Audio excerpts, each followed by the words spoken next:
Verdaderos Discípulos, podcast, en la voz del pastor Carlos Muñoz. Un saludo a cada uno de ustedes, queridos verdaderos discípulos del Señor. Hoy sábado 12 de febrero tenemos la palabra abierta en Lucas capítulo 12, versículos 1 al 12. Gracias por conectarte con nosotros. Esperamos que este episodio sea de bendición y te animamos a que puedas tener un tiempo devocional diario que te rete a ser un verdadero discípulo. Firmes en la fe y confiados. Entre tanto se juntaron miles y miles de personas, tantas que unas y otras se atropellaban.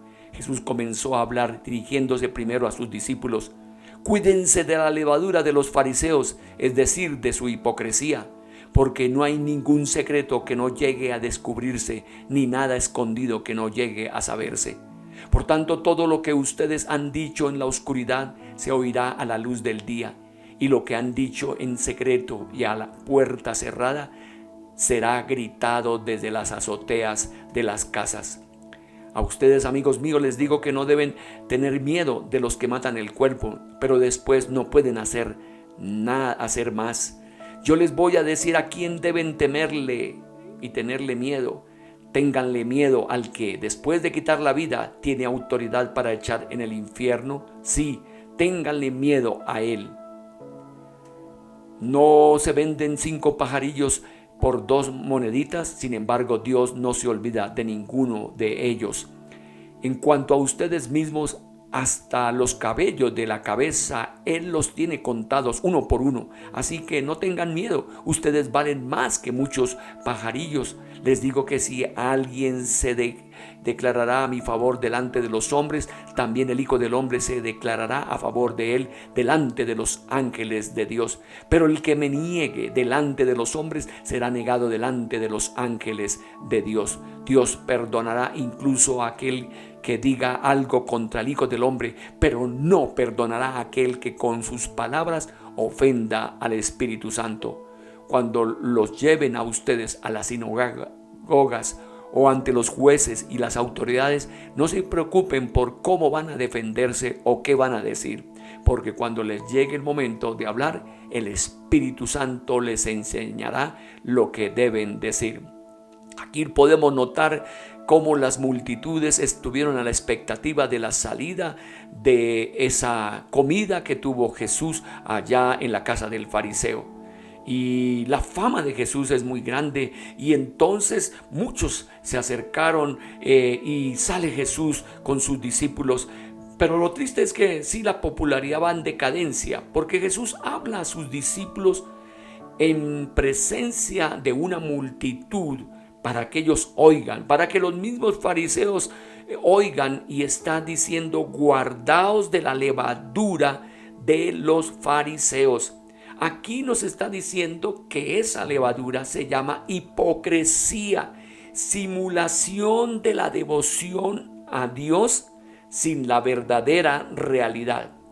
Aunque no todo era equivocado de los fariseos, por ejemplo, su teología, de la cual estaba acertada, pero su actitud, su forma de ser, de hacer, apegados a la ley, pero sin una experiencia espiritual vital en su interior, ellos se habían perdido espiritualmente y ejercían influencia sobre millares de personas que los llevaban al camino ancho de la perdición y de la muerte espiritual. Ahora, aquí la palabra del Señor nos dice que no hay nada encubierto, ningún secreto que no se descubra. Y esto nos da a entender que el Señor tiene conocimiento de lo que has hecho aún en medio de la oscuridad. Es absolutamente imposible guardar un secreto a Dios. Lo terrible es que Él revelará nuestros secretos a los hombres. Entonces, ¿a quién debemos temer? Y aquí nos dice nuestro Dios que no temamos a los que matan el cuerpo, pero después nada pueden hacer, sino que debemos tener miedo especialmente de el que va a quitar a nosotros la vida y al mismo tiempo nos lleva al profundo infierno si es que no nos arrepentimos. Los materialistas y los secularistas dicen que la vida mortal es la más valiosa posesión del hombre, porque no creen en la eternidad.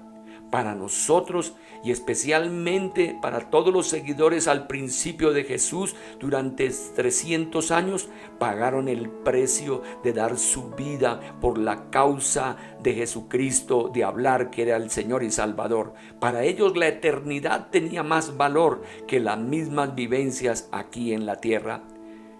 Por lo tanto, dice su palabra, temed. Tengan miedo de que el que quita la vida y la echa al infierno, al suplicio. Debemos temer a Dios entonces, porque la eternidad está en sus manos. Si Dios muestra interés en los pajarillos, nos dice acá, cuánto mayor debe ser su interés por el hombre, la corona de la creación terrenal. Nada se le escapa entonces al conocimiento de Dios. Esto es sumamente importante, que debemos aprender a confesar delante de los hombres quiénes somos, cómo ha sido nuestro Dios. Y no es suficiente temer a Dios. La prueba del discipulado es nuestro amor, y la prueba de nuestro amor es la voluntad de confesar nuestra relación con Él a todos los hombres. El que niega a sus padres, por ejemplo, delante de sus amigos, no es digno del hogar del cual forma parte. Lo mismo podríamos decir que con nuestra afiliación con Dios.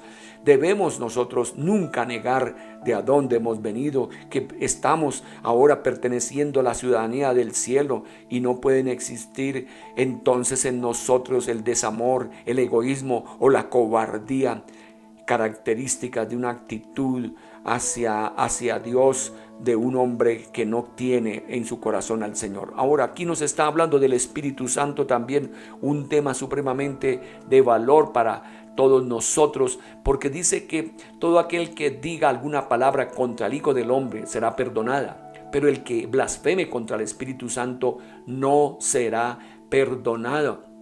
Esto quiere decir que nosotros debemos tener mucho cuidado en blasfemar contra la tercera persona de la Trinidad, porque es negar su obra. Lo que Él es cambiar nuestra vida, como el Espíritu Santo obra y para la vida eterna. Blasfemar contra Él significa rechazar el perdón de los pecados que trae salvación. Preguntas: ¿he confesado o negado al Señor delante de los incrédulos? De parte mía, por confesar al Señor, he tenido sufrimientos, burlas y maltratos, y lo volveré a hacer, de mantenerme firme ante Dios aún en medio de los incrédulos.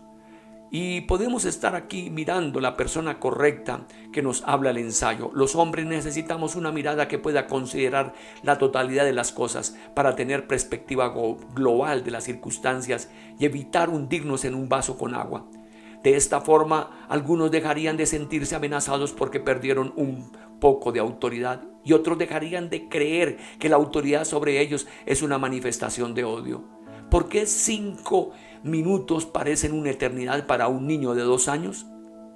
¿Por qué los padres que van a ver un partido de fútbol de sus hijos gritan enfurecidos ante la decisión del juez, como si perder un partido fuera a arruinarles su mundo entero? Ambos casos ocurren porque tienen una perspectiva limitada de la circunstancia. Por un lado, el pequeño de 2 años no comprende lo que es el tiempo, y por el otro, los padres no comprenden que ese partido de fútbol ocupa solo una porción muy pequeña de la vida de sus hijos. Si vemos cómo el apóstol Pablo se tomó las numerosas sufrimientos y persecuciones, es realmente sorprendente. Él tuvo que soportar la vida de un prófugo, varios azotamientos y torturas, intentos de asesinato, encarcelamientos y naufragios. Sin embargo, toda esa aflicción la enfrentó como algo temporal, esperando la gloria del cielo que llegara algún día.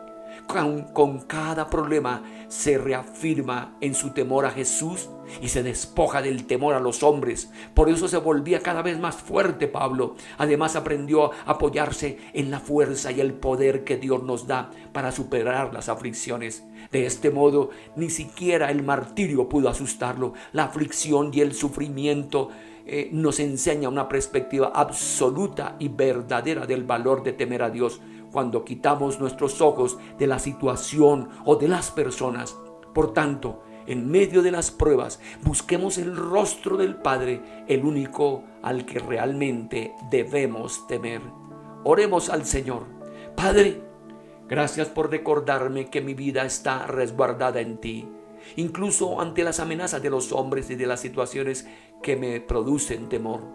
Tu gracia bendita que me ha alcanzado para salvación me impulsa a buscar fidelidad y santidad.